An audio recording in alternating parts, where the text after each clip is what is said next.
Welcome to K1p1TV. My name is Ruth Herring, and today I'm going to demonstrate how to decrease stitches so they lean towards the left or lean towards the right. So what we're aiming to do is follow the shaping of our garment. So really important when you're doing things like raglan sleeves, shaping v-necks, etc. Okay, I've now prepared a sample to demonstrate how to do this shaping.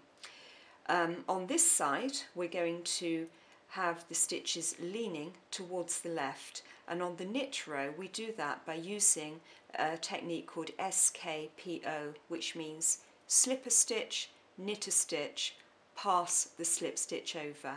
I'll demonstrate how to do that.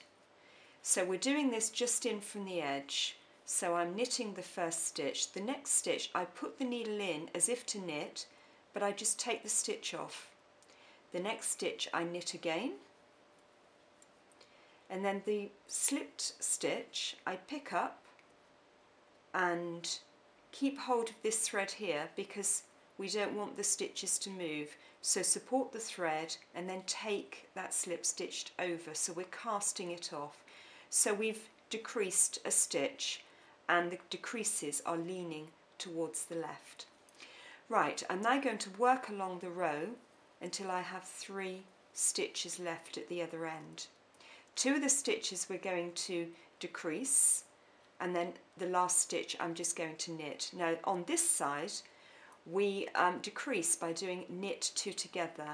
Now that would be normal knit, and to knit 2 together we put our needle into the second stitch, then into the first stitch, and then wrap the yarn and knit them both off together. Now if I knit the first stitch, you can see that our decreases are starting to move towards each other. Okay, now I'm going to demonstrate how to do this on the purl row, so the decreases lie in the same direction throughout the work. So again, we're going to keep our first stitch as stocking stitch, so this time it's going to be purl. Then our next 2 stitches we're going to decrease 1 by purling 2 together. Now this is quite easy because you put your needle into the first stitch and then into the second stitch, both purlwise, wrap the yarn purlwise and then take it off as if you're purling. Okay, now the next 2 stitches are a little more complicated. We have to do a technique called purl 2 together through the back of the loop, or TBL it's abbreviated to. A little more complicated. What we have to do is turn the needle, then we're going to put the needle into the second stitch purlwise, then the first stitch purlwise, there we go, and then we have to keep the tip of the needle underneath our left needle and then turn back to the front. Right, I'll show you that again.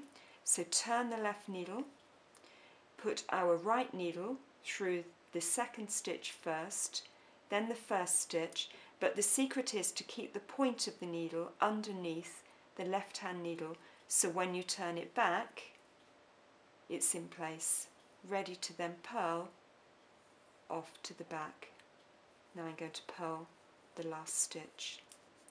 Okay, let's have a look, see what we've got. There we go, our decreases are all worked in the same direction. So on this side is skpo, purl 2 together through back of loop, and on this side it's knit 2 together or purl 2 together. I hope you found that useful. Have a look at our YouTube channel K1p1TV for some more demonstrations, and visit our website k1p1.com.